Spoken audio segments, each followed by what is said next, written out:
Friends మా పప్పి పండుకుంది. రావండి చూద్దాం. పెట్టడా చూసారా ఇట్లా పండుకుందో? మీకు చూపిద్దాం అనుకుంటే ఇట్లా పండుకుంది ఫ్రెండ్స్. మేము ఏం చేద్దామో అర్థం కావట్లేదు ఇప్పుడు. అది లేస్తే డాక్టర్ చెప్పాడు దానికి ఫాస్ట్గా తినిపించాలని, ఫాస్ట్గా పని పెట్టాలి. లేకుంటే దానికి మార్నింగ్ టైమ్స్ పైన అవుతుంది. కొంచెంసేపు ఆడుకుంటారు అంటే ఆడుకుంటారని చెప్దామని అది పండు అలా చెప్దామని మీకు చూడండి.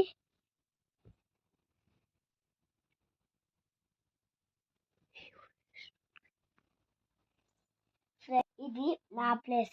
పప్పి పక్కన పడుకుంటే వైట్ క్యాన్సర్ రాకుండా అది కొంచెం జాగ్రత్తగా